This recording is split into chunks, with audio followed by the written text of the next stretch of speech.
leader, looking for a double already for Barry Geraghty and JP McManus. 2 Flying Tiger, Lizzie Kelly. 3 Iblio, Charlie Deutsch. And 4 East Indies, Josh Moore. Number 5 is Fidux, Tom Cannon. Number 6 Master Blueyes, Tom Bellamy. 7 Percy Street, Nico de Boinville. 8 Templier for Jamie Moore. 9 is Bedrock, a debutant from the Harry Skelton aboard for Dan Skelton. And 10 Evening Hush, who Evan Williams so puzzled how she was so easily beaten by Defi de Soy, so a link to the current Triumph Hurdle favourite as well. Evening Hush for Adam Wedge rounds off the 10-strong field for the Adonis.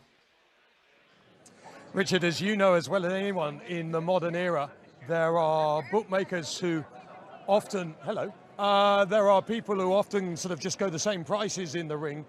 This is not the case with Charlie Parks. Generally 8 to 15 and 4 to 7, but there are 1 or 2 bookies going 8 to 13 Charlie Parks. So, Mick Fitzgerald, you won this race 3 times on 2 future champion hurdle winners. Nicky Henderson's won it 4 times. How good is this horse, Charlie Parks? He can't.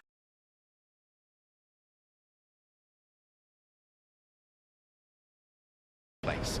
Fidux races in 3rd, a little keen on the inside of Percy Street. The market leader is Charlie Parks in the hoop colours of green and yellow. Low over the 1st with Master Blueyes, now partnered by Tom Bellamy, replacing the sideline Wayne Hutchinson. Iblio in blue and white. Mentioned East Indies, 3 from the back, can be very keen and is fighting the rider as they approach flight number 2. Leader just runs down the flight slightly to put himself right, and the back 2 over it were Flying Tiger and Bedrock.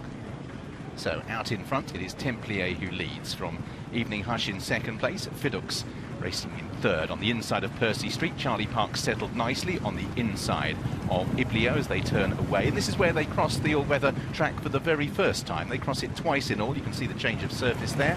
And at the rear of the field we have Bedrock.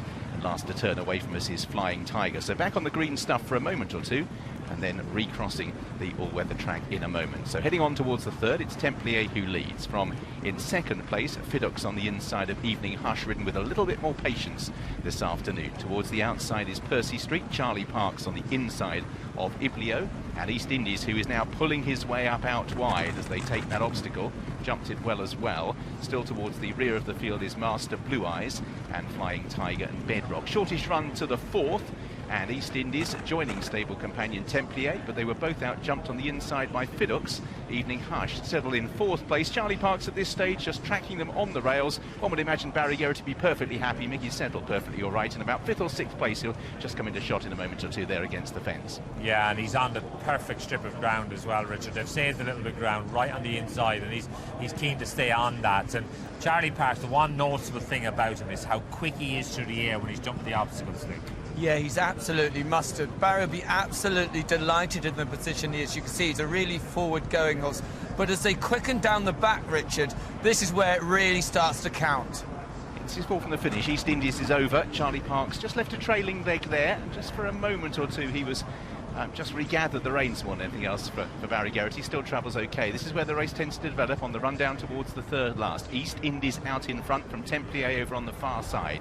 Evening Hush in the pink jacket. Fidux is back in 4th place. Charlie Parks edging closer, but so is the grey Master Blueyes. This is 3 from the finish. A slick leap by East Indies, and Charlie Parks was briefly shaken up, only briefly, but is just trapped in traffic at the moment as the race begins to develop. And Barry's trying to find a way through horses at the moment. No need to panic just yet, but it hasn't all been plain sailing as East Indies and Templier still travel well. Charlie Parks had to be bustled up to get onto the leader's heels. Then Evening Hush, who races on the outside. Fidux still amongst horses. Master Blueyes comes next as they prepare to make the turn back towards home. Templier and East Indies. Evening Hush travelling every bit as well at the moment, and Charlie Parks, who's had a bit of a rough passage, but now emerges between horses in about 3rd place. Evening Hush first to commit. Master Blueyes, the grey for Tom Bellamy. Charlie Parks is in 3rd place and a little bit ruffled as they head down towards 2 from the finish. Out in front it's Evening Hush. Now Charlie Parks on the inside, stretches for it and has come down. Charlie Parks reached for the 2nd last. He's on the deck. The horse is up okay. Master Blueyes, this chance ride for Tom Bellamy, is left with the race at his mercy. In 2nd place Evening Hush. Then back in 3rd is Flying Tiger. Master Blueyes is over the last. Evening Hush gives it a clout. Back in 3rd place